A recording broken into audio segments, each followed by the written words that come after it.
Di antara kita sambutlah masa depan yang bahagia.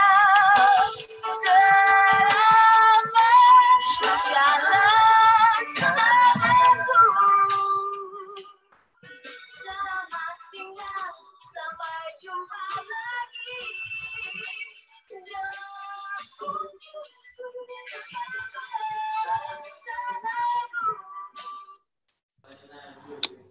Selamat siang semuanya. Terimalah salam kasih dalam Dhamma, Namo Buddhaya. Assalamualaikum warahmatullahi wabarakatuh. Om Swastiastu, salam kebajikan. Nah, selamat datang pada acara BEM SW Talk bersama alumni Stapen Sriwijaya. Nah, izinkan saya terlebih dahulu untuk memperkenalkan diri. Nah, nama saya Marita Suenka Putra. Saya adalah mahasiswa semester 4, Prodi Ilmu Komunikasi Buddha. Nah, saya di sini akan menemani Anda selama 90 menit ke depan sebagai pemandu ngobrol santuy kita pada siang hari ini. Nah, sebelum kita mulai, diharap teman-teman semuanya untuk on cam ya. Nah, sebelum kita mulai acara pada siang hari ini, ada baiknya kita berdoa terlebih dahulu agar kita diberikan kelancaran dalam acara pada siang hari ini. Nah, doa akan dipimpin oleh Saudara Sukanto. Waktu dan tempat saya persilahkan. Baik, terima kasih atas kesempatannya. Sebelum kita mulai acara podcast kita pada sore hari ini, untuk lebih baiknya kita membacakan berita nama Karapata. Namun sebelum itu, sambutlah kasih dalam Dhamma, Istighfar Namo Buddhaya. Arahang Sama Sambuddho Bhagawa Buddhang Bhagawanta Swadimi Swakato Bhagawata Dhammo Dhammang Namasami Supati Panno Bhagavato Sawaka Sanggo Sanghang Namami.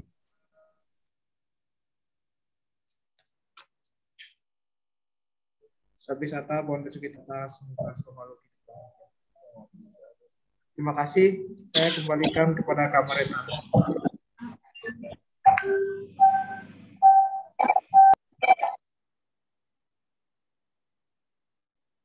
Terima kasih sebelumnya untuk Saudara Sukanto yang telah berkenan membacakan doa pada siang hari ini. Nah, sebelum kita mulai, saya akan membacakan sedikit susunan acara terlebih dahulu, di mana kita akan terbagi menjadi 4 sesi. Nah, sesi yang pertama ini adalah kehidupan dan pengalaman menarik selama kuliah di Stapen Sriwijaya. Yang kedua adalah pejuang garda terdepan dalam dunia pendidikan. Yang ketiga adalah tips sukses setelah lulus di Stapen Sriwijaya. Dan sesi yang terakhir yaitu Q&A, ngobrol santuy kita pada siang hari ini. Nah, nanti di akhir sesi teman-teman semua bisa mengajukan pertanyaan, baik dengan fitur raise hand untuk pertanyaan langsung ataupun dapat bertanya melalui kolom komentar pada chat. Nah, kira-kira teman-teman di sini udah pada tahu belum narasumber kita pada siang hari ini? Belum. Nah, kalau pada belum tahu, saya akan memperkenalkan beliau. Nah, kita sambut. Beliau adalah Mas Ardi Firawanto, Sarjana Pendidikan Buddha. Halo Mas Ardi, selamat siang. Yo, siang. Apa kabar Mas? Baik. Kabarnya luar biasa. Nah, sebelum kita masuk ke acara nih, kita ngobrol-ngobrol sedikit dulu Mas. Nah, kalau boleh tahu nih, asalnya dari mana ya Mas? Saya aslinya Banyuwangi. Jadi kalau sudah pernah ke Bali ya, nah itu melewati rumah saya di Banyuwangi. Sudah ada yang tahu Banyuwangi ya? Tahu Mas. Ya, saya dari. Kalau kesibukannya ini sehari-hari ini apa Mas? Kesibukan sehari-harinya? Kesibukan sehari-hari ya karena sekarang corona, jadi banyak sekali kegiatan kebajikan yang bisa saya lakukan. Salah satunya sekarang lagi nguli bangun wihara. Ya, jadi walaupun guru ya juga nguli nih. Nah, kalau kira-kira waktu mengajar selama pandemi ini ada kendala nggak, Mas? Ya kendala sih pasti banyak ya. Karena apa? Kita pembelajaran tatap muka saja terkadang anak-anak kita di lapangan itu kan kesusahan. Apalagi sekarang ditambah dengan pelajaran daring.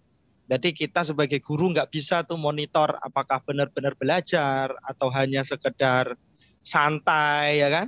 Nah, alhasil nilai-nilai pembelajaran ya bisa dikatakan untuk generasi corona ini ya anjlok gitu.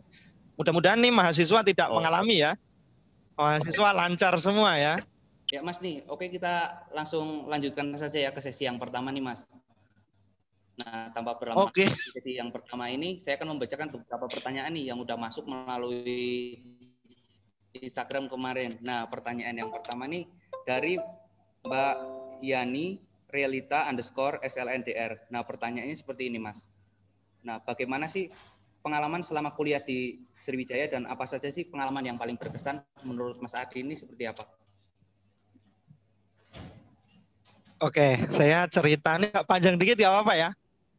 Supaya adik-adik mahasiswa ini bisa agak semangat ya. Saya dulu kan lulusan tahun 2012. Jadi saya 2008 itu baru ke Sriwijaya. Awal masuk Sriwijaya itu ya kaget ya. Karena apa dulu Sriwijaya itu tidak semegah sekarang ini. Dulu Sriwijaya itu saya masih ingat itu sekitar ada hanya 4 ruangan. 4 ruangan, yang satu untuk TU, yang 2 itu untuk pembelajaran, yang 1 itu untuk asrama. Nah, sedangkan di sana hutan tuh dulu. Jadi Pagedangan tuh hutan. Pertama saya ke sana, ya di asrama, kehidupan asrama ya tahu sendiri ya. Makan seadanya dan sebagainya. Nah, itu pengalaman pertama. Jadi kalau sekarang, generasi sekarang ini benar-benar luar biasa. Kenapa? Karena kuliah di komplek EduTown ya, dekat sama mall, dekat sama pusat perbelanjaan ya. Nah, jadi sekarang tuh lebih mudah. Kalau zaman angkatan kami, terutama saya 2012 ke atas, ya maksudnya sampai 2010, 2011 itu masih benar-benar menderita ya. Nah, jadi adik-adik ini sekarang harus bersyukur nih. Oh, kuliah dengan fasilitas yang luar biasa, internet, wifi-nya lancar, asrama disediakan. Kalau kami dulu kuliah itu gaptek semua, rata-rata gaptek. Hanya ada 1 anak yang punya modem dulu, modem ya. Nah, modem itu disewakan dulu. Disewakan. Jadi mahasiswa ini patungan, kita patungan di asrama, baik yang ngekos. Jadi nyewa modem untuk akses internet. Jadi sangat terbatas, sangat terbatas saat itu. Bahkan dulu banyak teman-teman angkatan saya itu yang pulang kampung gitu ya. Ada yang pulang kampung. Bahkan saya sendiri dulu awal kuliah itu juga pulang kampung saya. Kenapa? Karena nggak betah gitu. Cuma gara-gara diteleponin cewek-cewek tuh, ya kan masih mahasiswa tuh, diteleponin cewek-cewek, teman-teman cewek suruh kembali, akhirnya kembali. Kalau enggak dulu juga enggak kembali. Jadi perjuangan untuk kuliah itu luar biasa. Kalau sekarang sudah benar-benar enak ya, benar-benar fasilitas ada. Kalau kami dulu masih mahasiswa itu untuk kebutuhan sehari-hari kita harus ngisi ke wihara-wihara. Jadi setiap hari Minggu itu kita ngisi ceramah sekolah minggu dan sebagainya. Nanti di akhir bulan kami dapat suplai itu minyak, sayur ya, terus kemudian beras. Seperti itu kehidupan di kampus dulu. Nah, kalau sekarang kan lebih enak nih, anak-anak mau ke mall, Ion Mall dekat ya. Mau nonton bioskop gampang ya. Paling hanya harus jaga diri aja baik-baik supaya kuliahnya benar-benar sampai pada apa yang diinginkan. Jangan sampai nanti di tengah jalan nggak lulus ya, karena terlena dengan kemewahan fasilitas yang ada di sekitar kampus. Oke, lanjut. Ada lagi nggak? Masih sangat banyak Pak pertanyaannya Pak. Oh, banyak ya. Oke. Tadi yang memotivasi Bapak itu, yang memotivasi Mas itu apa nih? Mas ini bisa survive itu bertahan untuk tetap kuliah di Stapen Sriwijaya. Tadi kan sempat Mas bilang kan sempat pulang kampung juga ya. Terus Mas kembali motivasinya karena cewek atau benar-benar ingin menyelesaikan kuliah pada waktu itu? Ya, jujur ya, kalau dulu motivasi itu kurang ya. Kenapa saya katakan saya kurang? Karena saya kuliah di Sriwijaya itu tahun-tahun dulu, itu belum ada tuh motivasi sebagai guru atau ingin menjadi apa itu belum ada. Ya iseng-iseng lah, ibaratnya ikut-ikut kuliah lah daripada nganggur di rumah kan. Nah, saat itu saya kenapa bisa termotivasi? Yang pertama, yang paling membuat saya bisa bertahan di dalam kuliah itu adalah kekeluargaan. Jadi kenapa kekeluargaan itu, kita dulu kan asrama ya, saya juga tinggal di asrama juga lumayan lama, itu sekitar 2 tahunan juga di asrama. Nah, di situ yang paling membuat saya betah terutama saat saya pulang, saya pun kepikiran diteleponin kembali, itu adalah sifat kekeluargaan dari para alumni dulu. Jadi itu yang terpenting. Kenapa? Karena kita sebagai mahasiswa jauh dari rumah, jauh dari orang tua. Namanya kehidupan itu pasti lika-liku kehidupan itu ada ya. Baik itu gejolak batin dan sebagainya. Nah, disitulah peran daripada keluarga itu harus ada. Jadi adik-adik yang masih kuliah nih sebisa mungkin menjalin hubungan kekeluargaan sesama teman-teman baik satu jurusan atau sama mahasiswa yang lain itu harus kuat gitu loh. Karena kalau kita kuat, kita mau pulang nih, males kuliah ya, temennya ada yang memotivasi. Jadi harus benar-benar peduli. Ini jujur saja, bahkan saya dulu saking pedulinya kakak tingkat saya, bahkan kalau saya sakit itu mereka yang merawat. Bahkan jujur nih, kalau saya sakit, pakaian banyak yang kotor, mereka yang mencucikan. Dari mereka itu benar-benar keluarga itu benar-benar luar biasa ya. Saat tahun-tahun itu gitu loh. Gak tahu nih kalau sekarang karena kemajuan modernisasi dan anak-anak lebih akrab sama HP-nya, yaitu bagaimana apakah kekeluargaan itu masih ada atau bagaimana kehidupan kampus itu saya kurang. Tetapi yang paling memotivasi itu bagi saya adalah kenyamanan dan sifat kekeluargaan di dalam kampus. Itu makanya dulu kami itu satu sama lain saling kenal. Bahkan dosen-dosen itu juga satu sama lain juga kenal akrab gitu. Ya. Ada lagi? Ya, ada lagi nih Pak. Jadi kan tadi kan Bapak udah menyampaikan nih bahwa dulu nih Mas ini sangat solid banget ya berarti ya hubungan kekeluargaannya antara teman-teman apalagi sama kakak tingkat ya. Iya. Nah, kalau zaman dulu nih kan om saya juga cerita tuh pada waktu dulu itu di zaman segitu emang masih susah kendaraan, apalagi kan masih banyak hutan-hutan kan, belum ada Ion Mall kayak sekarang ini. Nah, dulu cara ngelewatin itu gimana sih Mas? Gitu mau beli sayur atau apa? Oke. Jadi ya memang kalau dulu belum ada Grab, belum ada Gokar ya, belum ada Gojek. Jadi kita dulu saking baiknya tuh di asrama itu disediakan satu motor plat merah, nggak tahu nih sekarang masih ada nggak. Jadi motor itu yang kita gunakan bareng-bareng. Jadi saat kita mau masak itu kita dijadwal masak berapa orang, kemudian yang tugas belanja siapa, yaitu wirawirinya pakai motor itu. Dan semua sesuai dengan tugasnya masing-masing. Bagi yang tugas belanja. Dan kehidupan kami memang nggak pernah kemana-mana. Jadi hanya selingkup kampus. Waktu itu kampusnya di situ, di Sriwijaya yang sekarang, asramanya dulu pindah-pindah tuh. Awalnya di tempat perhutani. Ya, perhutani itu pertanian tuh ya. Pertanian yang sekarang udah dibangun bagus tuh. Nah, itu dulu kita disewakan rumah di situ. Jadi memang nggak pernah kemana-mana, jalan kaki dari sana ke kampus itu jalan kaki. Paling hiburan kami adalah setiap hari Minggu.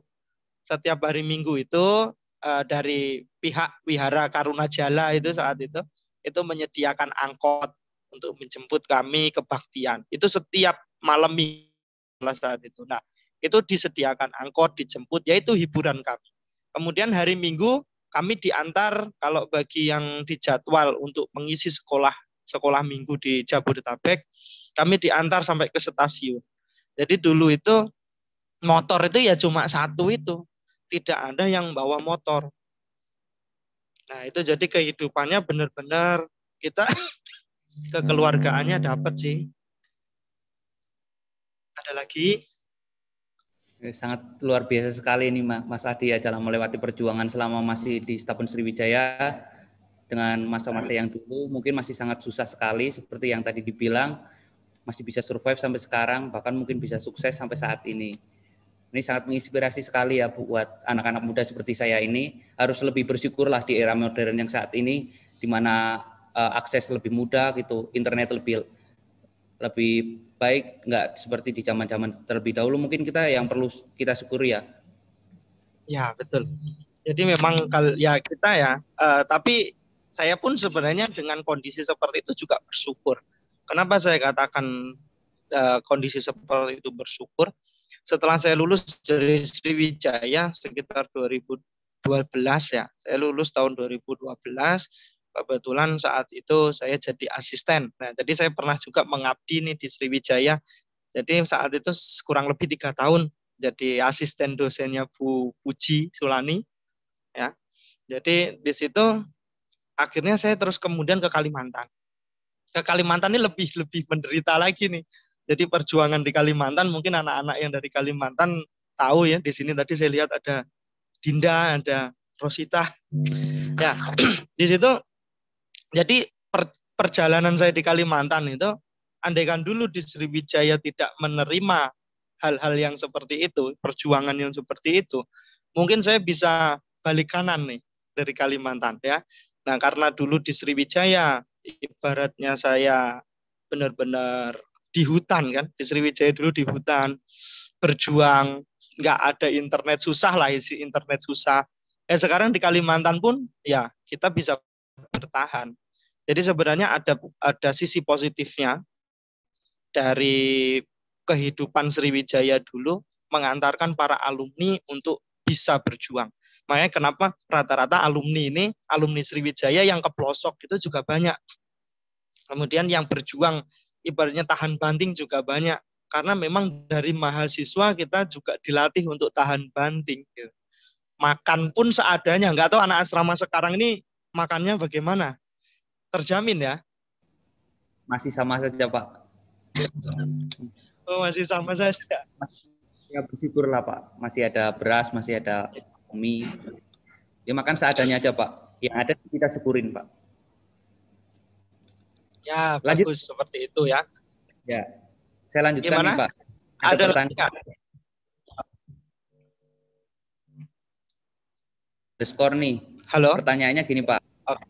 Pernah nakal nggak selama kuliah di Stabun Sriwijaya? Misalnya dulu waktu di kelas ketiduran atau sering nongkrong seperti itu. Kira-kira pernah nggak? Pernah nakal nggak gitu? Ya, seperti itu. Kira-kira pernah nggak? Kalau di bidang pendidikan perkuliahan saya sih kurang begitu nakal ya. Maksudnya kurang begitu nakal tuh ya masih wajar-wajar aja. Tapi kalau sampai ketiduran tidak pernah. Kalau kuliah memang serius ya, karena saya dulu almarhum Cornelis Wawor sama almarhum Dodi Herwidanto, mungkin mahasiswa belum kenal tuh beliau dosen senior dulu, dosen saya senior. Jadi di situ memang kehidupan kampus itu perdebatan dan sebagainya itu sangat asik gitu bagi saya.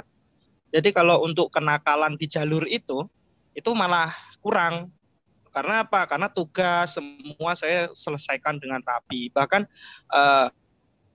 dosen masuk itu pun sebelum beliau ngajar kita sudah serang dulu tuh.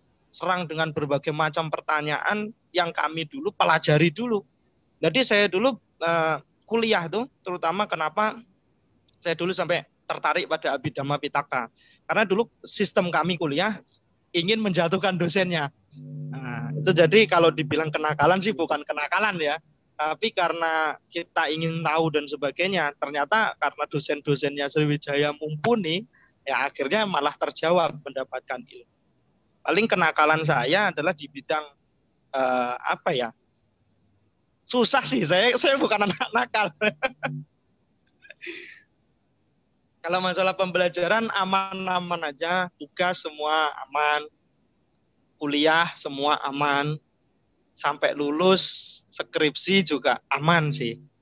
Jadi itu tidak ada. Tapi kalau masalah anak-anak remaja berkelahi itu ya wajar ya.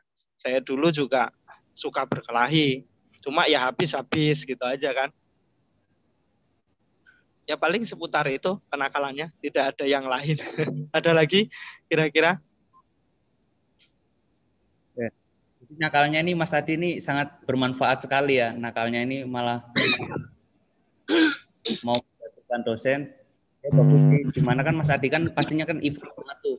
Pastinya sebelumnya mempersiapkan materi terlebih dahulu, mempelajarinya lagi. Kemudian waktu dosennya mau menyampaikan, pastinya Mas Adi sudah punya bekal lah.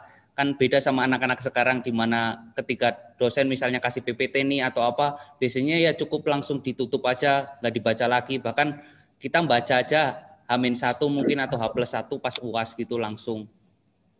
Begitu ya, sistem kebut sistem malam ya. Ya, sangat luar biasa sekali nih Mas Adi nih. Oke, saya lanjutkan ya Mas. Ini pertanyaan dari Meta Chris Angel. Kira-kira kenangan di kampus apa sih yang paling dikangenin?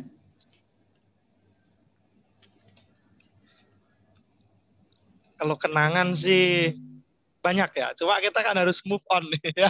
Dalam artian kalau kenangan tuh banyak. Kita itu tadi salah satu adalah kekeluargaan ya. Kekeluargaan bagaimana dulu ibaratnya kita tuh keluarganya itu benar-benar luar biasa. Kakak-kakak tingkat saya dulu bagaimana yang baik dari Lampung, dari Jawa Tengah. Itu kalau saya sakit itu mereka merawat. Kemudian mereka juga kalau ada makanan itu dia dibagi-bagi. Itu paling satu kenangan yang luar biasa yaitu sifat kekeluargaannya. Ya, itu yang paling susah untuk dilupakan. Karena dulu itu di Sriwijaya itu benar-benar perjuangan. Jadi benar-benar menuntut kita untuk maupun susah seperti apapun ya kekeluargaan itu kalau dulu untuk di Sriwijaya itu. Kalau sisanya ya masalah pembelajaran tuh hampir tidak ada kenangan ya. Hampir tidak ada kenangan dalam artian normal-normal saja.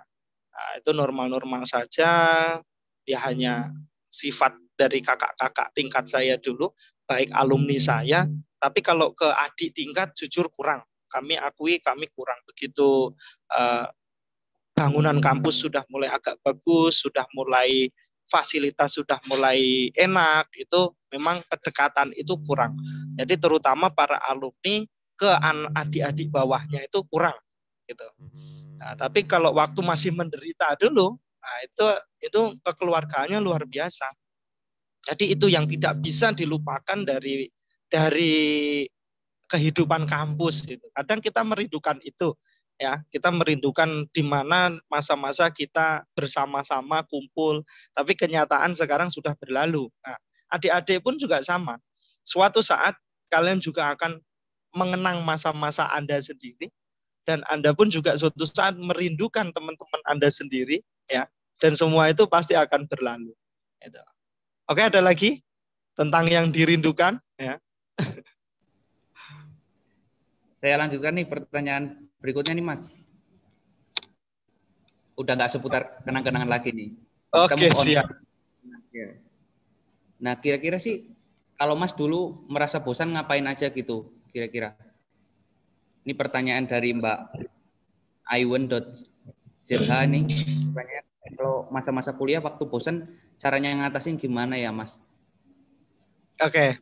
Jadi sebenarnya kalau dibilang bosan, kehidupan kami dulu di kampus itu sangat bahagia ya.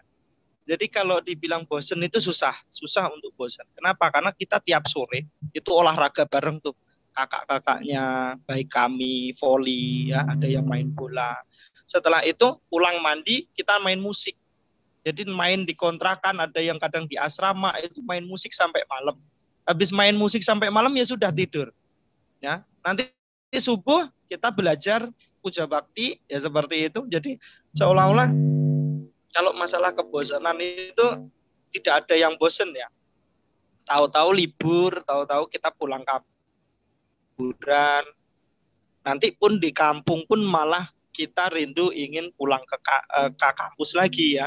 Kenapa? Karena kehidupan kampus saat itu walaupun cuma lingkupnya itu saja, tapi masih asik gitu. Makanya kenapa saya tidak bisa pungkiri, kenapa saya bisa bertahan di Sriwijaya, kenapa bisa sampai lulus, yaitu tadi karena kehidupan kekeluargaan. Kalau masalah perkuliahan, kuliah di umum lebih banyak, ya kan? Jurusan-jurusan lain lebih banyak. Tetapi saat itu, kenapa saya sendiri memilih di Sriwijaya yang notabene dulu itu kampusnya masih belum semaju sekarang, prodinya itu hanya 2, Dharma Carya dan Dharma Duta. Terus muridnya itu dulu masih sedikit, ya, sangat sedikit. 40 orang dibagi 2, Dharma Carya dan Dharma Duta. Bahkan dulu sampai pernah diundi juga untuk penjurusan itu, ya, karena kekurangan siswa. Jadi diundi. Jadi kita diundi, ada yang masuk Dharma Duta, ada yang masuk Dharma Carya, gitu loh. Nah, dari di situ anaknya memang benar-benar cuma segitu. Kemudian kehidupannya kalau dibilang bosen ya kami tidak bosen karena selalu ada kegiatan yang positif, baik ke wihara, baik mengisi sekolah minggu, ya, baik keagamaan. Saat dulu benar-benar aktif, BEM-nya juga aktif kegiatan. Jadi sebenarnya kalau adik-adik mahasiswa, bagi Anda yang kuliah merasa bosan, ya, ini satu tips nih. Bagi Anda yang kuliahnya merasa bosan, hambar hidupnya kok gitu-gitu aja. Nah, dicoba kegiatan yang membuat diri Anda itu terpacu. Makanya kesenangannya apa gitu loh. Kesenangannya apa itu harus disalurkan. Misalkan musik, oh ya sudah ada UKM musik. Sekarang kan di Sriwijaya banyak ya, ada UKM musik, ada UKM kesenian ya. Pokoknya banyak saya ikutin tuh, banyak, ada gamelan sekarang ya. Nah, dulu zamannya saya masih mahasiswa itu benar-benar minim. Ya, jadi kesibukannya ya kita hanya menjalin kerjasama. Jadi kalau ditanya, Mas Adi gimana cara mengatasi kebosanan? Wah, saya dulu nggak pernah bosen gitu loh. Jadi susah. Jadi sebelum kebosanan datang pun kegiatan terlalu banyak, sangat banyak kegiatan sehingga kita happy saja. Ya, dulu bahkan kita masih Dharma Carya, Dharma Duta, ya, kita ada kegiatan yang namanya yang paling asik tuh ke Borobudur ya dulu. Nah, itu yang ditunggu-tunggu tuh. Ya, jadi Dhamma Yatra dulu ke Borobudur. Nggak tahu kalau sekarang ada nggak Dharma Yatra itu. Nah, kalau dulu benar-benar asik, kehidupan kampus itu asik. Nah, kalau benar-benar asik lah pokoknya, nggak bisa dilupakan tuh kalau kita jalan-jalan. Ada kegiatan misalkan dulu Borobudur meletus tuh, ya, yang ada letusan gunung berapi. Nah, itu kita baksos ke sana, anak-anak BEM baksos, bawa nyewa mobil tuh, kita dari Sriwijaya meluncur ke Jawa Tengah. Jadi kegiatan benar-benar asik, benar-benar full, banyak kegiatan.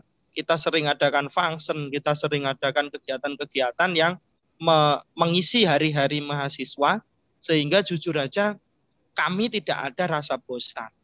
Paling teman-teman yang pulang itu sebenarnya karena ada beberapa anak yang pulang dulu, itu karena pasangan. Ya, karena pasangan, dia sudah punya pacar tuh di Jawa. Ya, akhirnya begitu kuliah pacarnya telepon terus, akhirnya nggak betah pulang. Nah, ada yang seperti itu. Tapi ada juga nggak sedikit juga yang punya pacar di Jawa karena asik di Sriwijaya diputusin pacar yang di Jawa tuh. Ya, jadi tinggal di Sriwijaya akhirnya banyak kan. Coba sama lihat alumni Sriwijaya rata-rata dapat pasangan orang Sriwijaya. Ya.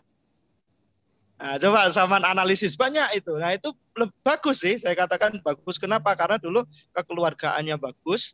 Ya, akhirnya daripada nggak ada saudara tanpa darah, ya kan? Nah, lebih baik menikah kan gitu. Itu bagus, banyak alumni yang mendapat pasangan dari kampus Sriwijaya. Termasuk saya juga dapat pasangan dari kampus Sriwijaya ya. Oke, ada lagi? Jadi sangat luar biasa sekali ya, ternyata di tengah-tengah mungkin dulu pengalaman Anda yang sangat mungkin kurang enak sekali, tapi Anda tetap bisa gitu loh Mas, apa mengimprove diri gitu untuk lebih baik lagi, seperti tadi dikatakan sebelumnya kan, ikut function lah, ikut apa gitu, kegiatan-kegiatan yang sangat positif, sangat menginspirasi sekali buat saya. Apalagi saya sebagai anak muda kadang malah saya bermalas-malasan, udah di era modern seperti ini, sangat luar biasa sekali dan menjadi panutan Mas Adi Terawanto ini. Nah, Ya, saya saya dulu akan kembali. juga anggota BEM ya. Gimana Mas? Saya juga sama anggota BEM saya dulu. Jadi sama-sama mahasiswa itu saya anggota BEM, terutama seksi kerohanian. Jadi saya dulu seksi kerohanian. Jadi banyak kegiatan yang memang saya bikin ya untuk anak-anak itu wadah supaya tidak bosan dan sebagainya. Jadi di sini BEM ini berperan sebenarnya. Jadi BEM ini berperan penting bagaimana menggerakkan mahasiswa, bagaimana mensolidkan teman-teman. Itu BEM itu seperti ujung tanduknya tuh.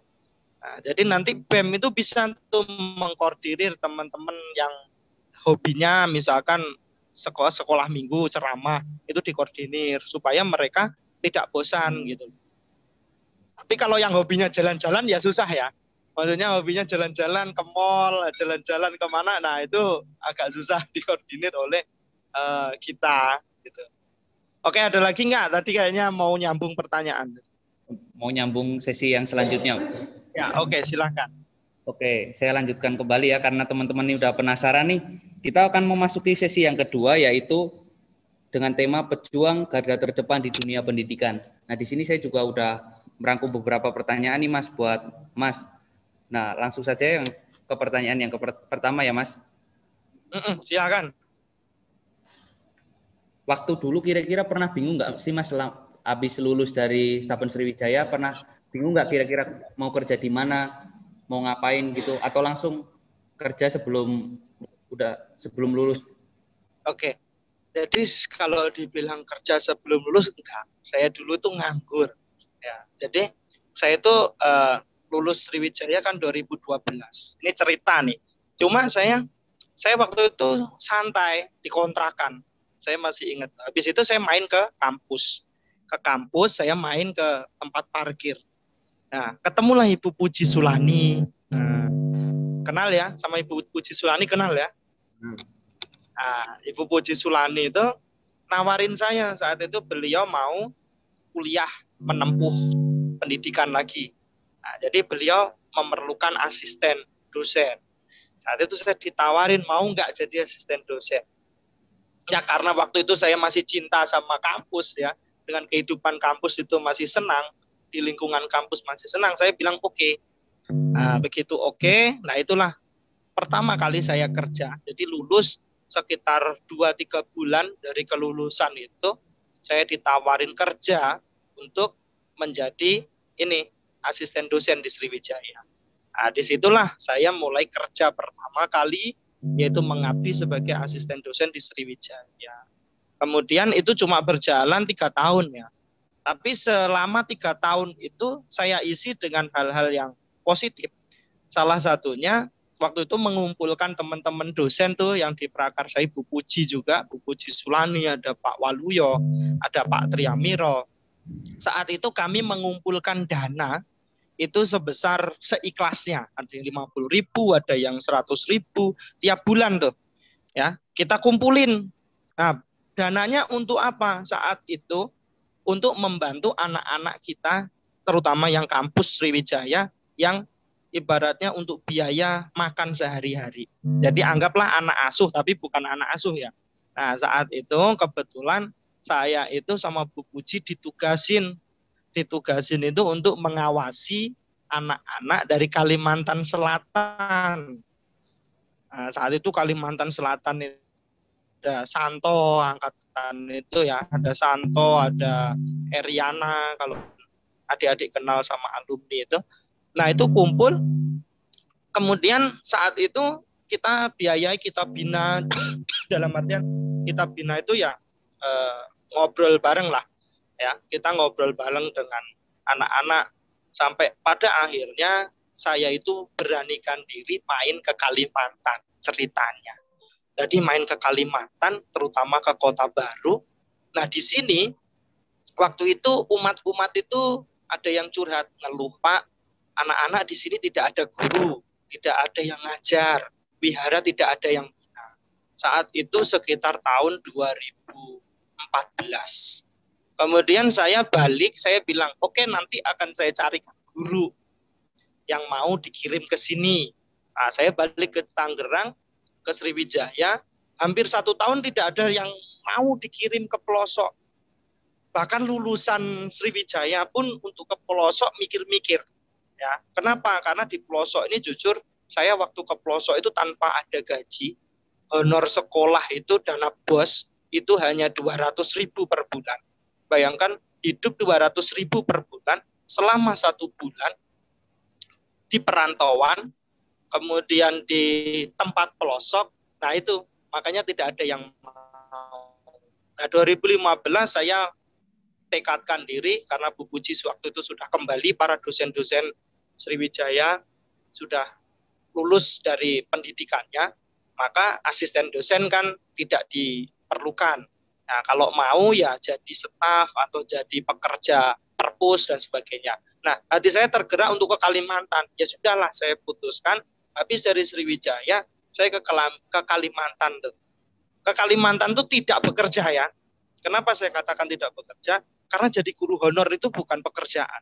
Gaji guru honor yang gajinya hanya 200.000 sebulan itu bukan pekerjaan tapi pengabdian. Nah, disitulah saya mulai meluncur ke Kalimantan tahun 2015 sampai ini 2020 ada pengangkatan CPNS. Nah, itu ada sedikit cerita yang luar biasa nanti. Kenapa saya bisa lolos dari CPNS itu nanti kalau ada yang bertanya seperti itu akan saya ceritakan. Oke, itu Mas pengalaman kerjanya. Jadi saya tidak cari kerja ya saat itu. Lanjut. Nah, Mas kan tadi sampaikan tuh pernah jadi guru honorer dengan gaji mungkin 200.000 per bulan ya. Ya. Nah, suka dukanya selain itu sih apa Mas? Terus gimana sih cara Mas melewati kehidupan itu dengan uang 200 mungkin selama sebulan? Caranya Mas split gaji itu gimana sih buat kebutuhan Mas sehari-hari gimana? Oke. Atau Mas kira-kira punya... Jadi saya waktu pertama kali... Waktu pertama kali saya ke Kalimantan, saya itu sudah tahu kalau di sana nanti nggak ada yang gaji nih. Awalnya pemikiran saya nggak ada yang gaji karena sukarela. Ya. Akhirnya saya dari Banyuwangi, saya kan pulang dulu ke Banyuwangi. Saya itu bawa sepeda motor, saya kasih kayak tobos, tahu tobos ya apa itu? Yang buat bawa barang-barang itu di motor. Nah itu saya bawa bibit itu banyak sekali, bibit sayur-sayuran. Nah, jadi memang karena dulu saya pernah ke Kalimantan, pernah survei, saya tahu di sini lahan melimpah, umat juga meminjami lahan. Akhirnya saya bawa sayuran. Jadi awal tuh saya bercocok tanam di sana. Pulang dari ngajar, saya tidur siang sebentar, habis itu bercocok tanam sampai sore nih. Jadi makan beras dikasih umat ceritanya. Sayuran saya tanam sendiri dan saya juga nggak malu untuk jual keliling saat itu. Jadi saya panen tuh saya jual keliling ya. Saya jual keliling, umat-umat juga yang beli ya. Jadi di situ itu awal perjuangan sampai akhirnya saya juga nguli. Ini jujur saya nguli. Saya pernah jadi kuli bangunan sampai sekarang pun juga kuli bangunan. Akhirnya pengalaman itu saya bangun asrama ya, kalau sampean berteman saya di Facebook bisa lihat. Itu asrama pelajar saya bangun untuk anak-anak kita yang di pelosok. Jadi anak-anak di pelosok ini karena mereka nggak sekolah, karena jauh dari fasilitas, saya punya inisiatif membangun asrama. Nah itu anak-anak dari pelosok saya tarik nantinya untuk kita sekolahkan di SMA, SMP terdekat. Nah itu ceritanya. Jadi saya itu berjuang. Jadi orang kalau melihat, wah Mas Adi kok enak sekarang ya di Kalimantan punya rumah, PNS, punya kebun. Orang tidak melihat perjuangan saya dulu bagaimana makan dengan gaji 200.000 dan saya harus bercocok tanam, menanam sayur, bahkan pernah jadi kuli bangunan, pernah jadi buruh semprot. Kalau di Kalimantan, Kalimantan tuh enak. Kita pokoknya mau gerak. Kalau kita jadi kuli semprot yang nyemprot tanaman sawit tuh, itu satu capnya 7.500, satu cap itu satu tangki, gitu, tangki semprot itu 7.500. Jadi kalau sehari kuat 15, ya kalikan 7.500 kali 15. Nah, jadi itu perjuangannya dulu. Makanya kenapa jujur ini satu kekurangan, bukan kekurangan ya, saya sering memberikan masukan kepada para dosen. Tolong Pak, anak-anak dicuci otaknya supaya mau kembali ke pelosok. Ya. Kenapa? Karena rata-rata kalau sudah lulus dari Sriwijaya, bahkan anak-anak yang pelosok nih, yang sudah lulus dari Sriwijaya, mereka mencari kerja di kota, di Tangerang, ya, karena banyak sekali umat-umat kita yang bisa menyalurkan pekerjaan, misalkan jadi sales atau jadi pegawai bank atau jadi guru di sekolahan yang benefit. Mereka gajinya tinggi, tidak mau pulang ke pelosok. Pernah saya telepon para alumni yang dulu saya kenal, kenapa nggak mau pulang? Mereka nanya, gajinya berapa Pak? Ya gaji honor 200.000, yang makan apa Pak? Seperti itu. Jadi kita di pelosok terutama kekurangan guru, bukan karena SDM-nya, tetapi rata-rata mereka yang sudah kuliah tidak mau kembali ke kampung halaman untuk membina. Seperti itu. Oke, lanjut. Ya, saya lanjutkan lagi ya, Mas.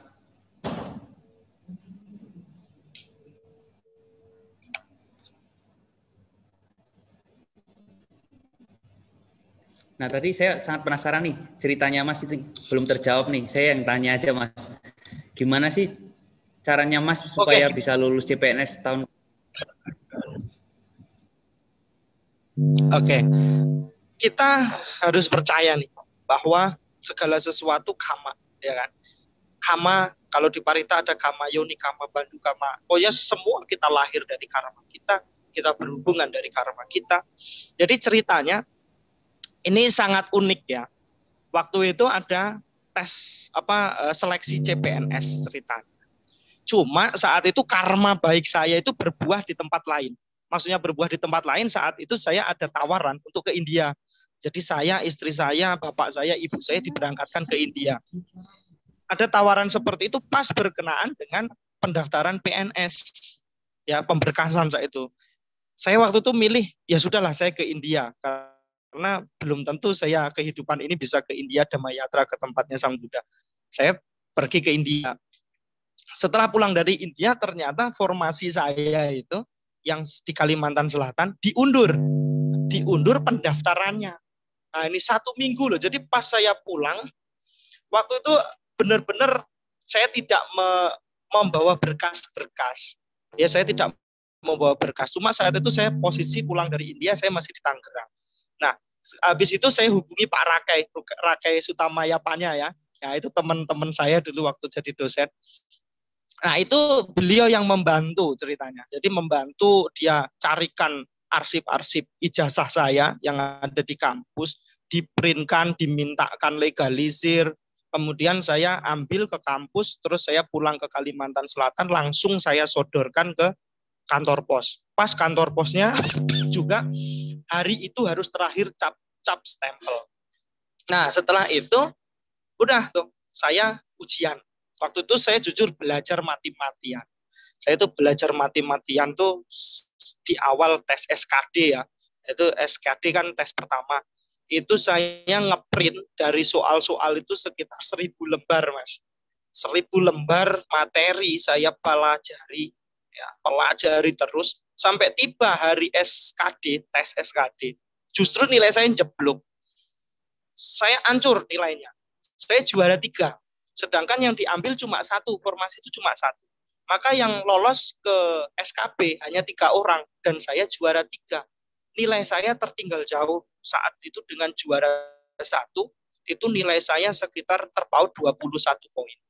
Ya, sedangkan juara 1 itu juga lulusan STAB terbaik ya di Jawa Timur. Kemudian yang nomor 2 lulusan terbaik juga di Jawa Tengah. Yang nomor 3 lulusan bukan terbaik dari Sriwijaya. Ya, saya bukan terbaik ya, lulusan bukan terbaik karena saya ya kayaknya cuma 10 besar sih, bukan 3 besar, bukan 4 besar ya. Nah, habis itu apa yang terjadi? Udah, saya bukan menyerah sih. saya terus berbuat baik. Waktu itu komitmen saya adalah membuka dhamma kelas. Jadi sampai sekarang pun saya mengajar dhamma kelas anak-anak, ya, remaja-remaja itu saya buka dhamma kelas pelajaran SMA, karena anak-anak kita kalau di sekolah kurang, terutama jam pertemuan kurang, maka saya membuka dhamma kelas sendiri. Nah, disitulah saya membuka dhamma kelas, kemudian saya tidak memikirkan lagi PNS itu sudah. Saya hanya belajar ngajar anak-anak, habis itu saya imbangi meditasi, ya. Meditasi ya cuma seperti itu, sama ya membaca parita lah pastinya. Kita umat Buddha sih, percaya nggak percaya. Akhirnya begitu tes SKB, ini ada satu keajaiban yang terjadi. Apa? Dari 100 soal, 60 soal itu kan soal agama. Dan saya yakin 60 soal itu saya benar semua. 60 soal itu ada yang saya ajarkan, yang biasa saya ajarkan ke anak-anak, dan bahasa Palinya itu semua bahasa Pali, Mas. Jadi banyak bahasa Pali, mulai dari Paticca Samuppada, ya, mulai dari hukum kebenaran mulia, itu semua bahasa Pali. Dan karena saya ngajar sungguh-sungguh, maka itu keluar. Nah, yang nomor 1, nomor 2 tadi yang di SKB, karena mereka tidak menguasai bahasa Pali, nilainya anjlok. Saya nilainya tertinggi. Jadi poinnya yang awalnya saya tertinggal 21 poin, saya menjadi unggul 90 poin. Nah, itu ceritanya kenapa saya bisa lolos PNS. Jadi dari kasus ini sebenarnya bisa diceritakan, diambil kesimpulan bahwa selama kita masih pada pakemnya, yaitu kita sebagai seorang guru benar-benar ngajar sebagai seorang guru, ya nanti karma itu tidak akan pernah tertukar. Ya, jadi di situ karena memang saya dari awal dulu belajar Abhidhamma, Paticca Samuppada sampai hafal itu dulu almarhum Pak Dodi Herwidanto. Banyak teman-teman bilang buat apa? Buat apa dipelajari? Itu tidak bisa digunakan untuk cari duit kehidupan sehari-hari. Nah, itu sedikit tentang pengalaman. Lanjut. Ya. Ini sangat luar biasa sekali ya perjuangan Bapak nih dalam melewati rintangan-rintangan tadi seperti yang dijelaskan, dari mulai guru honorer sampai beliau menjadi PNS. Saya sangat kagum sekali. Nah, selanjutnya nih kita akan masuk ke sesi ketiga, mengingatkan kembali kepada teman-teman sekalian, kita akan mengadakan open question di akhir sesi. Nah, untuk teman-teman sekalian bisa nanti mengajukan pertanyaan melalui kolom komentar, dan nanti pada sesi 4 Anda bisa juga mengajukan pertanyaan langsung dengan fitur raise hand. Nah, saya akan lanjutkan kembali di sesi ketiga ini dengan tema tip kesuksesan setelah lulus dari Staben Sriwijaya. Nah, saya akan buka langsung pertanyaan yang pertama nih dari Mbak Loka RV 72. Bagaimana cara membagi waktu antara ngerjain tugas, mengikuti kegiatan kampus, dan quality time dengan orang tua, pacar, dan diri sendiri? Gimana itu, Mas? Oke. Kalau membagi waktu ya, sebenarnya paling mudah kan sebenarnya kalau yang punya pacar sama punya orang tua. Itu kan gampang. Beliau masih bisa untuk kita kasih diskusi. Misalkan saya harus kuliah, saya harus jam sekian harus menjaga mengerjakan tugas. Saya jam sekian harus ada kegiatan, ya. Nah, pacar yang mencintai Anda pasti akan mengerti tentang diri Anda dan mengerti tentang masa depan Anda, ya kan? Mungkin ganggu, waktunya saya kuliah dia telepon, misalkan. Nggak ditelepon, nggak diangkat, marah. Misalkan marah, padahal waktu kuliah atau waktu mengerjakan tugas atau waktu ada kegiatan kampus. Nah, sebenarnya kalau untuk pacar itu sangat mudah. Andaikan dia mencintai Anda, ya itu bisa diomongkan. Kalau orang tua di mana-mana sudah pasti. Coba kalau nggak percaya, orang tua telepon. Anda bilang, saya lagi penting Pak, Bu, lagi ngerjakan tugas atau lagi kuliah. Pasti dengan sendirinya akan dimatikan. Oh ya sudah, nanti tergantung kita, mau tidak mau. Gitu. Jadi kita mau nggak mengatur jadwal kita. Misalkan pagi, kalau kami dulu tertata sebenarnya, jadwal itu tertata. Kenapa? Karena kita pagi ada kebaktian pagi. itu wajib semua dulu. Wajib kebagian pagi meditasi, belajar, kemudian ke kampus. Ya kebetulan sih saya dulu juga nggak disibukkan sama ini ya, sama pacar ya. Dalam artian saya waktu kuliah itu nggak disibukkan dengan percintaan, dunia percintaan itu nggak begitu mengganggu. Nah, terus orang tua juga mensupport penuh. Makanya kenapa dulu orang tua selalu berpesan, ya kalau masih menuntut ilmu ya jangan pacaran dulu kan gitu. Nah, cuma pacar kalau bisa untuk mensupport kegiatan Anda, maka lakukan. Nah, ini juga sama nih, adik-adik yang mahasiswa nih. Di sini ada anak-anak Kalimantan juga ya, ada Dinda, ada Rosita. Nah, pesan saya kepada Anda semua, ingat kembali motivasi untuk kuliah itu apa? Apakah hanya untuk lari dari rumah atau memang untuk merubah nasib? Untuk merubah nasib memiliki pendidikan yang lebih baik. Kalau Anda ingat pada tujuan Anda kuliah, maka yang lain itu bisa diatur. Ya. Jadi kalau untuk mengatur waktu, nah itu harus Anda sendiri ada kemauan. Anda sendiri harus menyusun waktu Anda. Ya. Kalau saya dulu ya itu saya susun waktu. Jadi membagi waktu itu semua sudah tahu. Makanya dulu kegiatan itu bahkan 1 bulan itu sudah kita susun. Makanya anak BEM juga membantu dulu kita sebagai seksi kerohanian saat itu membantu menyusun kegiatan ceramah, bahkan kegiatan sekolah minggu, donor darah, semua disusun rapi. Ya, karena kita semua harus tersusun rapi sih. Gitu. Jadi pesan saya kepada adik-adik, kalau ingin mengatur waktu, itu waktu adalah diri Anda.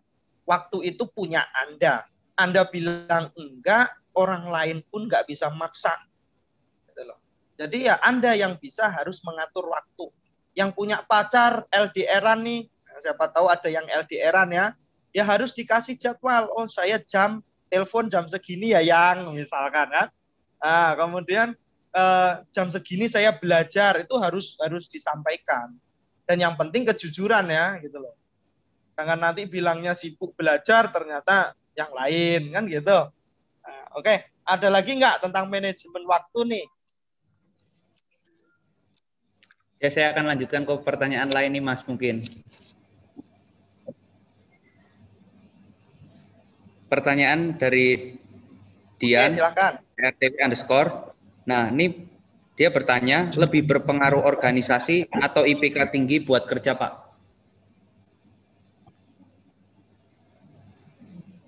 Oke, lebih bagus mana sih? Jujur saya dulu aktif di organisasi. Saya dulu lebih aktif di organisasi dan IPK saya itu nggak tinggi kok. Saya nggak tinggi, 3, berapa ya. Sama istri saya aja saya kalah.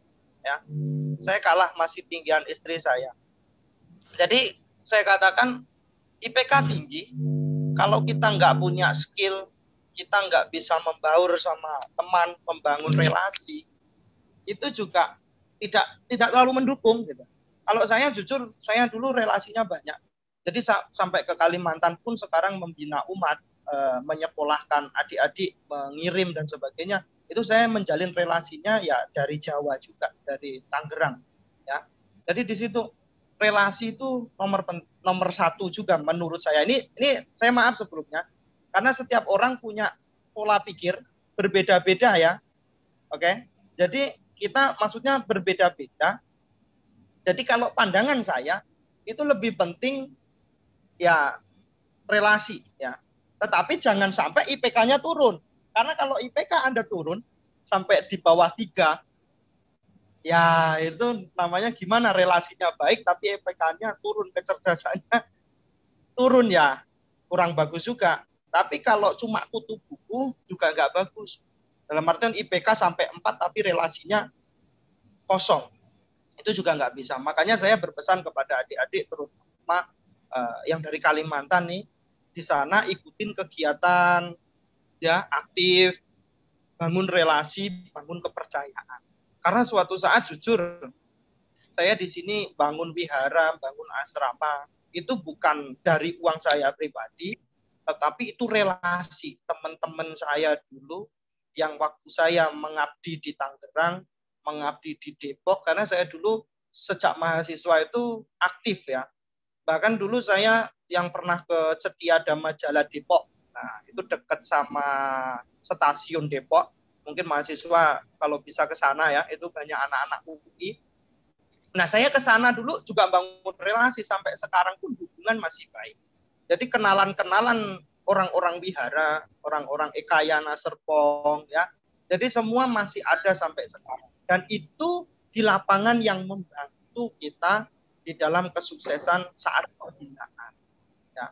Bahkan kalau bisa dibilang ekonomi pun juga bisa dibantu oleh mereka, karena kita banyak relasi, banyak rezeki. Ya. Banyak relasi, banyak rezeki. Oh, ada yang punya lowongan ini, ada yang kasih lowongan ini. Nah, itu dari relasi. Jadi kepada mahasiswa, kalau saran saya, Anda harus aktif. Aktif keluar, bangun hubungan, bangun relasi, perkenalkan diri Anda. Enaknya ngomong, jual kualitas Anda. Ya. Jadi jual kualitas Anda yang baik. Kita nggak apa-apa menjual kualitas. Memang mahasiswa ya seperti itu. Kita menjual kualitas. Makanya saya dulu waktu jadi BEM aktif termasuk ya, bahkan mengadakan seminar nasional dengan pembicara Adi W. Gunawan. Ya, pernah dengar tentang Pak Adi W. Gunawan? Nah, itu motivator, seorang motivator itu SW pernah itu mengadakan kegiatan itu. Ya, lomba-lomba Waisak, menyambut Hari Raya Waisak, ada bahkan dulu lomba-lomba tingkat nasional tuh. Ya, seminar nasional sering kita adakan. Itu dari relasi. Dana-dana itu bukan dari kampus, ya. Karena apa? Dari kampus itu ya hanya beberapa, tetapi kita lebih menyebar proposal saat itu. Jadi mengadakan kegiatan yang budgetnya 40 juta, 50 juta itu kita menyebar proposal saat itu. Jadi relasi itu penting. Gitu. Kalau menurut saya itu bisa menjawab ya. Jadi antara IPK dengan relasi, dengan organisasi, bagus mana Pak? Nah, itu tadi, kalau organisasi juga bisa mendukung Anda dalam kesuksesan. Kalau IPK setidaknya jangan memalukan. IPK setidaknya B gitu aja sudah cukup gitu loh. Jadi kuliah itu B ya syukur-syukur dapat A ya. Di situ. Oke, ada lagi nggak tentang ini, tentang relasi atau tentang IPK? Dari saya mungkin sudah cukup Pak.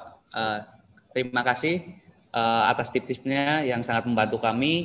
Nah, di sini Sobat SW sudah tahu kan gimana cara kita untuk memanage waktu kita, dari mulai mengerjakan tugas, membagi waktu dengan orang tua, pacar, dan waktu untuk sendiri. Nah, tips-tipsnya ini dapat kita terapin selama kita kuliah.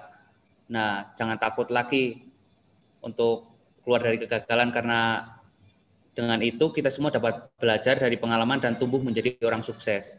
Nah, baiklah, tidak terasa kita sudah memasuki penghujung sesi, yaitu sesi tanya jawab. Nah, bagi yang ingin mengajukan pertanyaan secara langsung, bisa langsung melalui fitur raise hand atau bisa melalui kolom pertanyaan. Nah, dapat saya persilahkan bagi yang ingin bertanya. Ada nggak yang mau tanya? Kok nggak ada suaranya? Oh, iya Pak, lewat sini nih jadinya. HP saya susah. Oke, ulangi.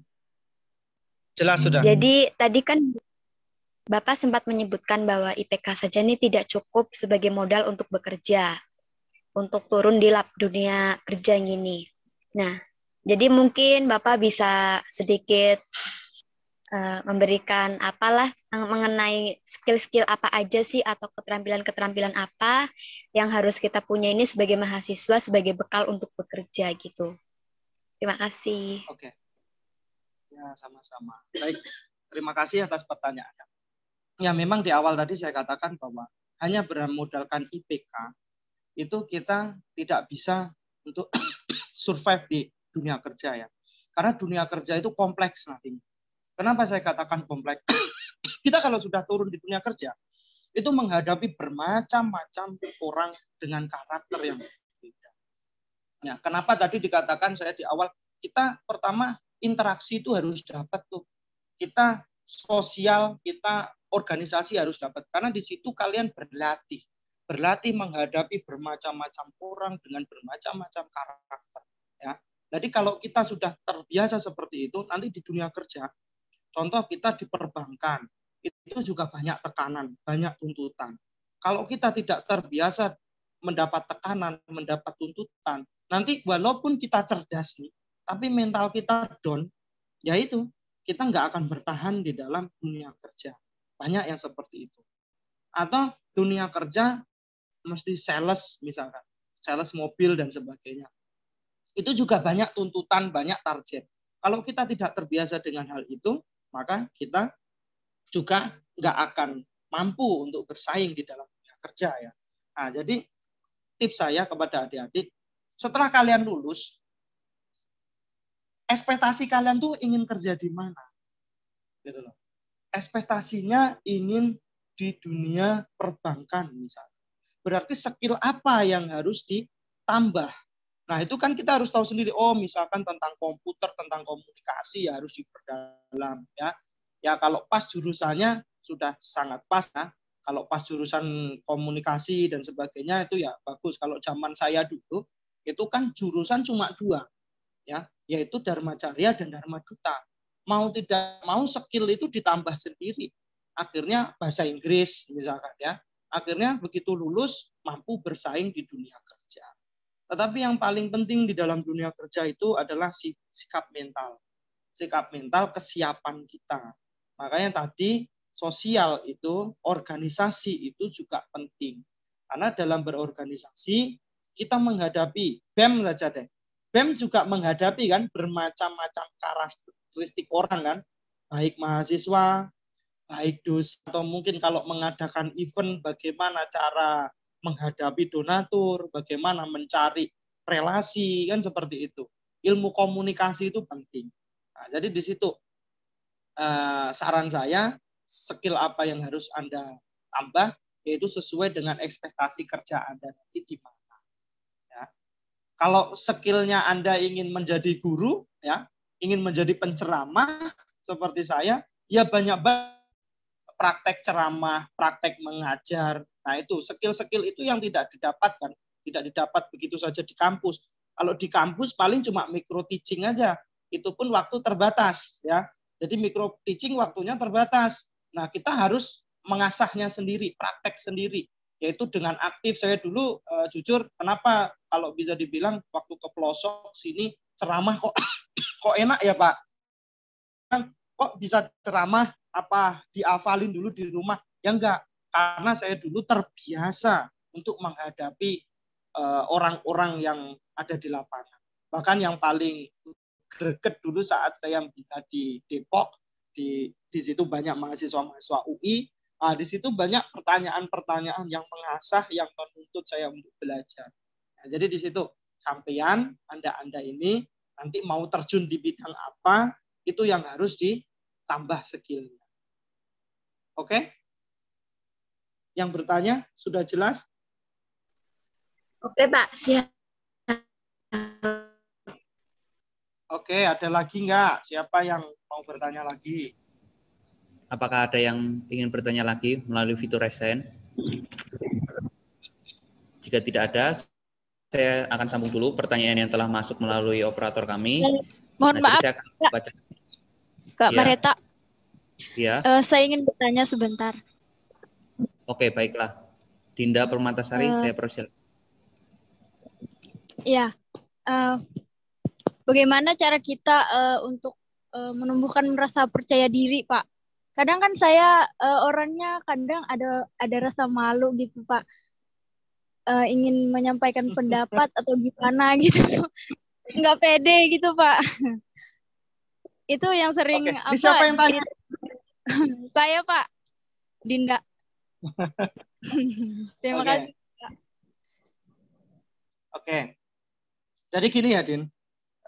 Kita ya memang kamu kan baru keluar ya. Banget dari keluar tuh baru membaur dengan teman-teman. Itulah fungsinya. Kamu harus mendapatkan teman yang baik, teman yang mensupport kamu, Ya, jadi di situ nanti akan muncul kepercayaan diri itu karena support dari teman-teman. Saya sedikit cerita. Saya dulu waktu pertama kali ceramah, saya dulu itu pakai baju koko, pakai baju muslim, terus pakai celana pendek.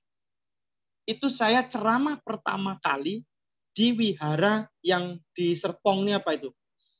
Yang dekat Sungai Serpong ini loh. Ada kan wihara itu? Saya sampai lupa itu namanya wihara apa itu.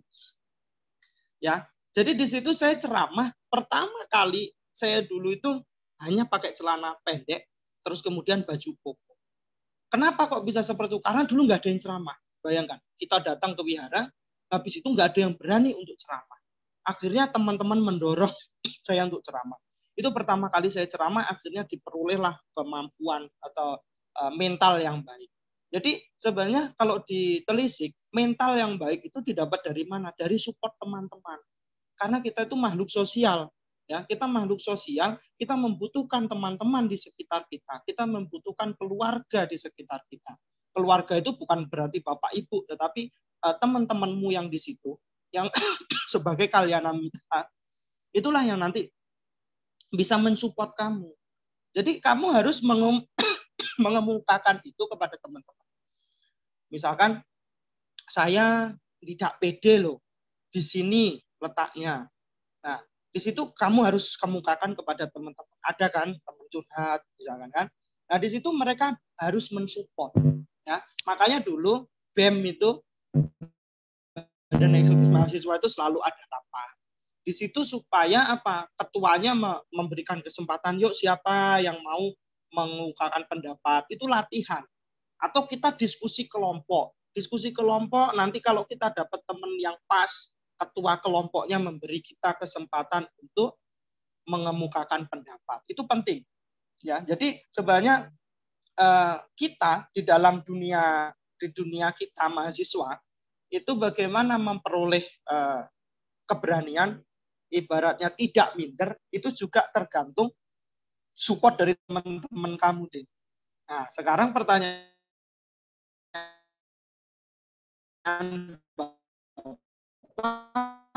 kamu di sana sudah banyak teman belum? Din? Dina? Iya, Pak. Halo. Halo?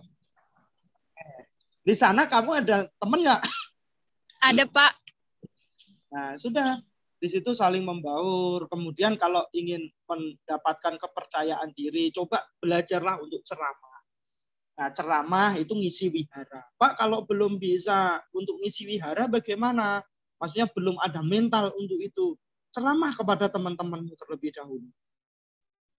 Pak Adi dulu waktu mau ceramah, itu teman-teman satu kamar, ya satu kamar, satu asrama. Tak suruh dengerin itu.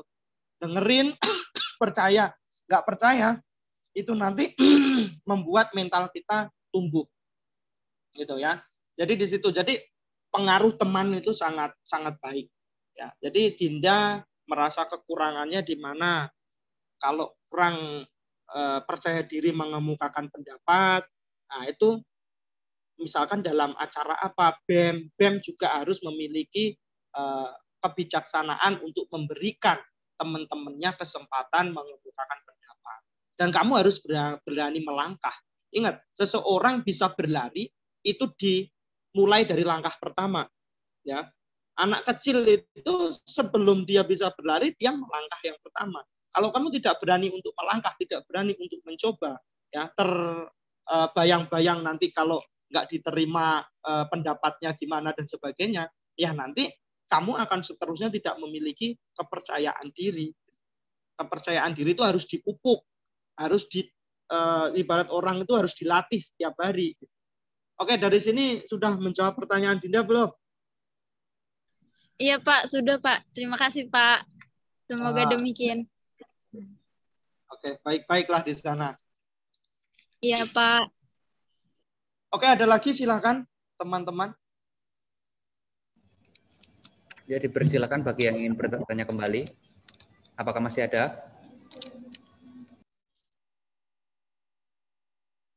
Baiklah, kita akan langsung saja ke pertanyaan yang telah dirangkum oleh operator kita. Nah, dari Trio Anggara, izin bertanya, di sini pesannya apa nih Mas kira-kira untuk generasi sekarang yang kelihatannya masanya sudah jauh berbeda dari zamannya Mas yang dahulu? Oke, langsung dijawab ya. Mas, langsung dijawab saja. Jadi sebenarnya memang zaman berbeda, tetapi kualitas batin manusia dari masa lalu sampai masa sekarang itu juga sama, ya kan? Berbuat baik dari masa lalu sampai sekarang juga sama. Intinya adalah bagaimana sih kita sebagai generasi muda, terutama generasi Buddhis, itu harus tetap spirit nilai-nilai Buddhisme itu harus tetap kita miliki. Yaitu apa? Pengorbanan, berdana, kemudian berbuat baik. Itu jangan sampai hilang. Itu karena itu ciri daripada mahasiswa Buddhis ya. Mahasiswa Buddhis itu harus memiliki ciri. Jadi mau zamannya berbeda, entah saya dulu yang susah, sekarang zaman kalian lebih mudah, tetapi kualitas kebajikan itu harus tetap sama. Ya, kualitas batin harus tetap sama. Hanya caranya yang berbeda nih. Kalian berbuat baik sekarang banyak cara dipermudah dengan fasilitas. Nah, itu harus lebih semangat lagi ya. Jadi pesan saya seperti itu. Terus kemudian yang paling digarisbawahi, jangan pernah terlena dengan kemudahan. Contoh sekarang sudah banyak mall. Akhirnya nanti terlena ya pergi ke Ion Mall, lupa waktu untuk belajar. Nanti minta kiriman ke orang tua karena hanya pengen beli es krim di Ion Mall ya. Jadi jangan sampai kita seperti itu gitu loh. Jangan sampai kita menyusahkan orang tua karena kehidupan kita. Jangan sampai kita berfoya-foya dengan kemudahan yang ada. Itu pesan saya untuk generasi sekarang. Tetapi masalah batin, masalah keputusan itu ada pada Anda masing-masing. Ya, intinya kalau Anda mulai khilaf, nah, ini manusia kan pasti ada khilafnya kalau kata tetangga ya. Saat Anda mulai khilaf, saat Anda kilesannya mulai muncul, mulai renungkan tujuan Anda kuliah itu apa sih? Keinginan Anda itu apa sih? Ya, cita-citanya apa? Seperti itu. Kalau nanti kita tetap ingat pada tujuan, walaupun kita belak-belok, kita akan tetap sampai pada tujuan. Tapi kalau kita lupa pada tujuan, kita ke Sriwijaya itu ngapain, ya sudah. Banyak kok yang seperti itu. Jangankan generasi sekarang, generasi saya juga ada kan seperti itu. Ya, lupa. Mereka lupa pada tujuan, akhirnya terjerat pada pergaulan bebas. Akhirnya tidak sampailah pada cita-cita lulus kuliah. Ingat, pergaulan bebas itu mau zaman dulu sampai zaman sekarang, zamannya Sang Buddha sampai zaman sekarang juga ada. Ya, kualitas batin manusia sama, loba dosa mohanya tetap ada. Gitu. Jadi pesannya yaitu tadi, tetap jaga kualitas batin, tetap cerminkan sebagai mahasiswa Buddhis. Seperti apa itu caranya? Tanya Pak Triamiro. Ya. Tanya Pak Triamiro tuh. Ada yang ini enggak? Ada yang dekat dengan Pak Triamiro? Halo? Ya, ya. Ada di sini, Mas. Oke, oh Pak Triamiro ada. Oh, di sini. Nah, itu. Jadi Pak Triamiro nih, ya. Oke, ada lagi nggak? Nih yang pertanyaan pertama ini sudah terjawab belum nih? Pesan apa kira-kira untuk generasi sekarang yang masanya sudah berbeda? Sudah, Mas. Oke. Lanjut ke pertanyaan berikutnya. Nah, pertanyaan dari Meta Karuna. Izin bertanya, Mas. Dulu ada kegiatan mahasiswa pada aktif ikut sehingga nggak mudah bosan. Kalau sekarang ada kegiatan kadang mahasiswa nggak pada ikutan. Kira-kira gimana Mas pesan atau tips ke mahasiswa biar aktif dan nggak bosen kuliah doang? Oke. Tadi poin pertama itu sebenarnya tetap sama, yaitu bagaimana menjalin kekeluargaan. Ya. Jadi contoh nih, misalkan siapa nih Mas siapa nih? Ya, contohlah Mareta. Mas Mareta, Pak. Mareta nih. Oke. Mas Mareta punya ikatan yang baik sama teman-teman. Jiwa kekeluargaannya ada.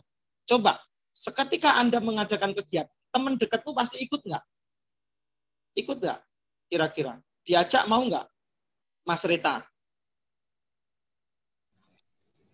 Ya Mas, bisa diulangin?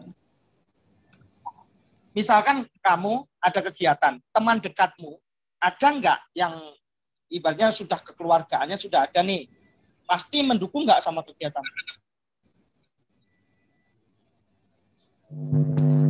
Halo? Halo? Halo ya Mas, agak terputus ini. Agak terputus-putus ya? Iya, iya. Oke, jadi gini Mas Reta. Kalau Mas Reta punya hubungan baik dengan teman-teman, taruhlah teman baik, kira-kira Mas Reta ada kegiatan, teman-temannya Mas Reta yang baik tadi mendukung nggak? Pasti mendukung dong. Pasti mendukung. Nah, poinnya di situ. Jadi bagaimana BEM itu bisa membaur dengan mahasiswa yang lain, menciptakan kekeluargaan, menciptakan suasana yang kondusif, yang hangat. Nah, kalau sudah suasana hangat, itu nanti ya, diajak kegiatan sesusah apapun berjalan. Ini salah satu contoh dulu. Dulu kami, angkatan kami, itu sangat perjuangannya sangat besar ya. Bahkan saat itu mau mendatangkan pembicara sekelas Pak Adi W. Gunawan, itu biayanya nggak sedikit saat itu. Tapi karena kami kekeluargaannya ada, saling support, akhirnya berjalan gitu loh. Semuanya bisa aktif ikut. Kenapa? Karena kekeluargaan. Kalau nggak ada kita cariin. Ya, di mana gitu. Kita itu saling peduli. Bahkan saat itu saat di kampus kalau tidak nongol batang hidungnya, kita cariin. Apakah dia sakit? Apakah dia sibuk? Itu kita tahu semuanya. Bahkan saya pulang dulu, kenapa saya diteleponin dan sebagainya, karena mereka peduli. Nah, sekarang bagaimana caranya? Yaitu tadi kita harus menjalin kekeluargaan. Coba kita peduli kepada teman-teman, peduli kepada inspirasi mereka, kesenangan mereka. Nanti kalau kita sudah mencapai kondisi kekeluargaan yang hangat, otomatis saat kita ada event, saat kampus punya hajat, itu semuanya akan mendukung, semuanya akan mensupport seperti itu. Ya caranya nggak bisa nggak lain ya harus menumbuhkan rasa kekeluargaan. Tapi susah loh Pak. Nah itu yang harus dibangun. Gimana caranya? Apakah bakaran bareng kah? Apakah ada acara bareng? Nah itu teman pasti tidak ada yang individu. Teman dekat pasti ada. Nah itu caranya kita mendekati mereka. Ya itu kalau sudah mahasiswa itu karena nggak bisa dipaksa. Kalau mahasiswa dipaksa bisa melawan gitu. Contoh misalkan dosen ada kegiatan, dosen maksa apalagi ngancem nilai misal ya. Itu juga tidak akan efektif ya, tidak akan efektif membuat mahasiswa itu kompak. Efektifnya apa? Menjalin hubungan ya. Dulu dosen-dosen itu sangat dekat, makanya misalkan Pak Tri Amiro, saya pribadi saja waktu baik mahasiswa maupun sampai sekarang, karena hubungannya sama Pak Tri Amiro baik, Pak Tri Amiro bilang ya udah ikut gitu, nggak ada alasan nggak Pak ini dulu ya. Kenapa? Karena hubungannya dulu baik. BEM-nya hubungannya baik. Itu karena mahasiswanya sedikit. Nggak tahu nih, sekarang mahasiswanya ada berapa ratus, tapi yang ikut di sini cuma 42 kayaknya. 40 orang. Ya. Nah, 40 orang ini sangat mudah loh sebenarnya untuk mengompakkan. Saya dulu Dharma Carya itu Dharma Carya Dharma Duta hanya 40. Ya kakak tingkatnya sekitar ya anggap 40-an, ya itu juga bisa kompak. Yang penting bagaimana kalian peduli satu sama lain. Kalau ada yang sakit ya, kita dulu benar-benar tuh dirawat, dibawa ke rumah sakit dan sebagainya. Jadi kekeluargaan itu harus ada. Itu caranya. Coba nanti dipraktekkan. Kalau kekeluargaan sudah ada, sudah memiliki satu sama lain, jangankan hanya kegiatan, ada masalah pun pasti bisa kompak gitu loh. Oke, ada lagi pertanyaan berikutnya? Gimana nih pertanyaan ini bisa terjawab belum? Untuk Mbak Meta Karuna, apakah pertanyaan ini sudah terjawab? Udah. Makasih ya, Mas. Oke, baiklah, saya akan membacakan pertanyaan terakhir yang ada di kolom komentar. Nah, ini pertanyaan dari Rinistiani dan Pratanadian. Izin bertanya, Mas, apakah dibenarkan misalkan buat menarik mahasiswa ikut dalam kegiatan yang dilaksanakan kampus, misalnya dari BEM, acara tersebut diwajibkan biar banyak yang ikut? Kan harusnya kalau ada kegiatan seperti itu harus inisiatif sendiri karena kita sebagai mahasiswa. Menurut Mas gimana? Ya, betul. Karena kalau ada bahasa diwajibkan, itu susah ya. Kita sudah dewasa, sudah mahasiswa. Ya itu tadi, salah satunya adalah bagaimana mengkoordinir tiap kelas. Biasanya walaupun semuanya tidak bisa kompak ya, tapi biasanya setiap kelas itu masih bisa dikondusifkan. Maksudnya kekeluargaannya dijalin. Nah itu kita meminta tolongnya ya per kelas. Ya. Kalau kita dulu kompak, kita dulu jujur nih rata-rata kompak perangkatan kompak. Adik-adiknya biar kompak gimana? Kalau kita dulu tips kita dulu ya adik-adiknya dipegang tuh ketua-ketua kelasnya karena mereka solid kalau dalam satu kelas. Saya rasa juga Sriwijaya sampai saat ini kalau per kelas pasti solid ya. Misalkan kelas Dharma Duta, kelas Dharma Carya, nah itu pasti solid biasanya kalau per kelas. Bahkan dulu pakai seragam, bikin seragam sendiri tuh ya. Nggak tahu kalau sekarang nih solid nggak gitu. Bikin seragam sendiri, Dharma Carya sendiri, Dharma Duta sendiri. Nah, kesolidan itulah yang kita manfaatkan. Mereka sudah solid, kita dekatin tokohnya nih. Karena setiap kelas pasti biasanya ada tokohnya. Ya maksudnya tokoh itu yang penggerak. Penggeraknya pasti ada. Bahkan dalam huru hara pun penggerak itu pasti ada ya. Nah, jadi di situ kita yang harus kita dekati mereka. Makanya BEM itu harus bisa merangkul ke semuanya. Memang susah sebagai BEM itu ya. Saya dulu pun waktu jadi BEM juga susah sebenarnya. Tapi bagaimana kita jangan pikir susahnya. Kita cari celah bagaimana bisa ya, bagaimana untuk solid untuk kumpul. Nah, kalau kita ambil hatinya itu akan lebih mengena daripada kita wajibkan. Kalau diwajibkan, contoh kita nggak kenal, diwajibin. Mereka kurang kenal, maka tidak mengena di hatinya. Gitu loh. Nah, jadi itu caranya kepada teman-teman BEM, mahasiswa, jika ingin mengadakan kegiatan, sosialisasi lebih dahulu, ya, pendekatan lebih dahulu, itu penting. Habis itu baru. Ya. Makanya kalau perlu jangan sungkan-sungkan melibatkan rapat itu bukan anggota BEM saja. Kalau kita dulu gitu, pertama memang rapat anggota BEM, setelah fix semua diundang, ya. Dan di situ ada makan-makannya, gitu loh. Dulu dana BEM ada, gitu. Dari apa? Dari kegiatan sisa.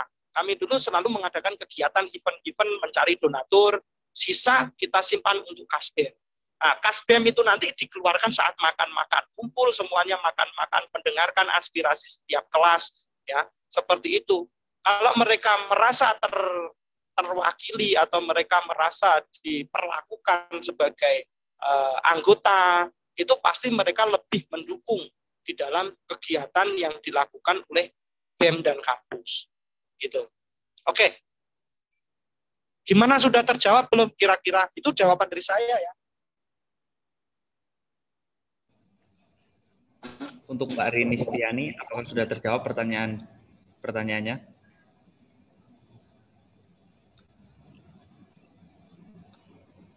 Halo Mbak Rini. Udah Mas, terima kasih. Yang tanya Pratnadian ya. Oke, sama-sama. Nah, jadi baiklah, karena sesi pada siang hari ini telah berakhir. Semoga jawaban dari Mas Adi Firawanto ini dapat bermanfaat dan dapat membawa kemajuan bagi kita semuanya. Sebelumnya terima kasih Mas Adi Firawanto. Nah, sebagai penutup, apakah Mas Adi ini berkenan memberikan sepatah dua patah kata sebagai closing statement pada siang hari ini? Oke, terima kasih.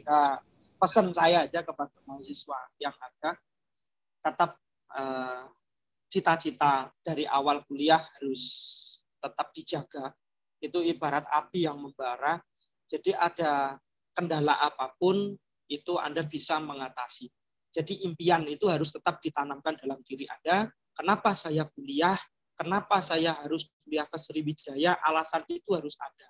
Begitu alasan itu ada, tanamkan di dalam diri Anda, dijaga. Nah, jadi kalau ada kendala apapun, Anda bisa mengatasi itu. Dan yang terpenting adalah nanti anak-anak, harapan saya bisa kembali ke pelosok, kembali ke tempat asalnya, membangun desa asalnya, ya. Karena kalau bukan kita, siapa lagi? Gitu. Garda terdepan itu sebenarnya judul ini dikatakan pejuang garda terdepan, ya. Garda terdepan itu sebenarnya ya mahasiswa ini. Mahasiswa ini adalah garda terdepan. Begitu mereka lulus, mereka jadi apa? Itu menentukan kemajuan Buddha Sasana. Ya. Kalau di dalam penempaan diri menjadi mahasiswa ini gagal, ya nanti begitu lulus kalian tidak akan pernah jadi apa-apa. Tidak ada pernah berjuang untuk agama pun juga tidak akan pernah. Kalau kalian gagal di dalam perkuliahan ini. Makanya kuliah ini kalian satu, Sang Buddha juga mengatakan harus memiliki teman yang baik. Ya, terutama nih di kota, terutama di Tangerang, ya dekat dengan mall. Nah, Kalimantan saya selalu berpesan cari teman-teman yang baik, kalyanamita. Ya, apa ciri-cirinya?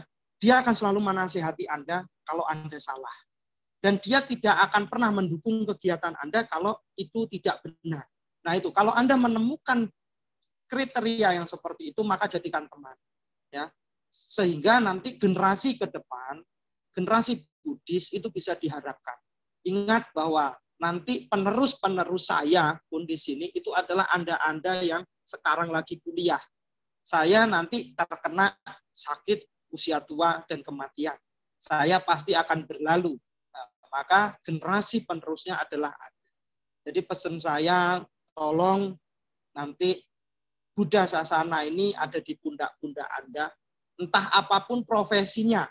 Maksudnya profesinya gini, ada kan komunikasi Buddhis, ada ekonomi Buddhis. Ingat, tetap Anda membawa nama Buddhis, tetap sebagai mahasiswa Buddhis yang mencerminkan nilai-nilai Buddhis.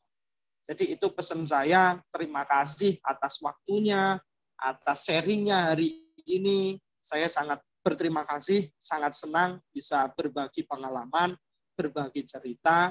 Semoga Anda selalu sukses dan mencapai apa yang dicita-citakan. Sadu. Oke, terima kasih. Ya, terima kasih kepada Mas Adi Ferawanto yang telah berkenan meluangkan waktunya untuk berbagi kisah dengan kita semuanya. Nah, ini sebagai kenang-kenangan dari kami, dari segenap panitia, ingin memberikan sertifikat. Nah, sertifikat ini akan diserahkan oleh Saudara Weni. Nah, untuk Saudari Weni, kami persilahkan.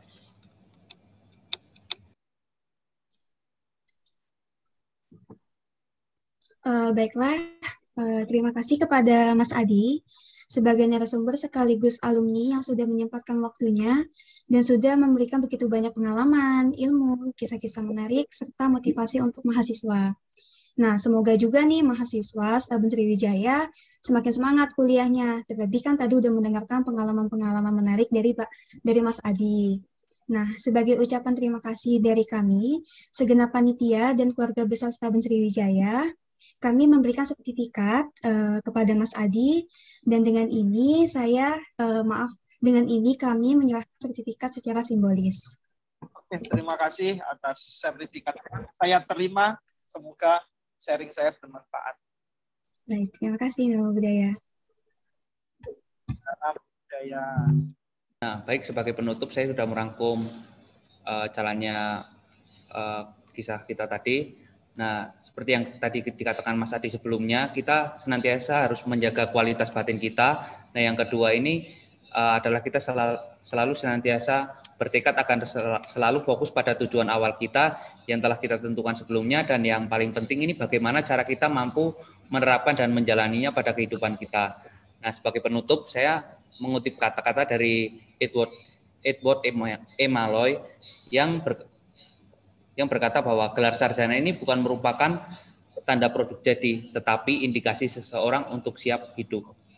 Nah, Sobat SW, ingat, selesai kuliah bukanlah jenjang akhir dari pendidikan, tapi justru menjadi langkah awal kita untuk mengaplikasikan ilmu-ilmu yang akan menjadi permulaan untuk menjalani kehidupan kita yang sesungguhnya. Nah, untuk teman-teman sekalian, diharapkan jangan meninggalkan Zoom terlebih dahulu ya, karena kita akan mengambil sesi foto bersama untuk kenang-kenangan. Nah, sesi foto bersama ini akan dipimpin oleh Saudari Trias. Saudari Trias, kami persilahkan. Oke, terima kasih waktunya, Kak. Nah, buat teman-teman semua, dimohon buat on kamera ya. Oke, untuk sesi 1. 1, 2, 3.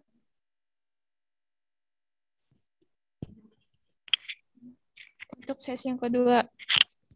1, 2.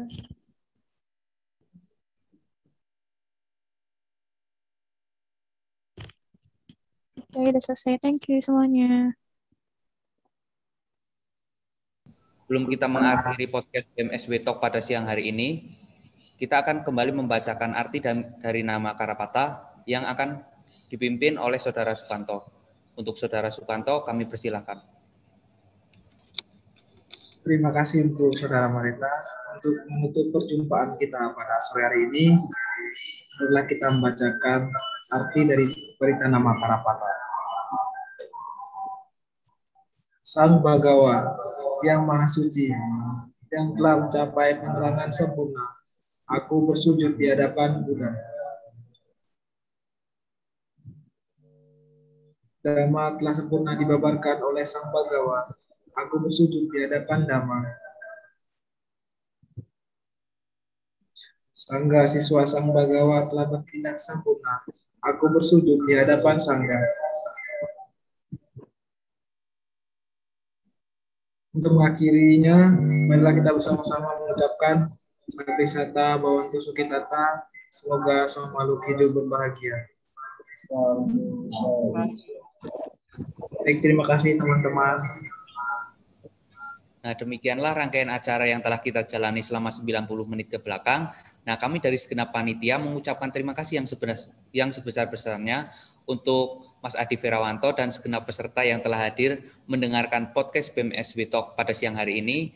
Dan apabila dalam tutur kata kami ada kesalahan, saya mewakili panitia yang bertugas, mohon maaf yang sebesar-besarnya. Saya akhiri, Namo Buddhaya. Terima kasih semuanya.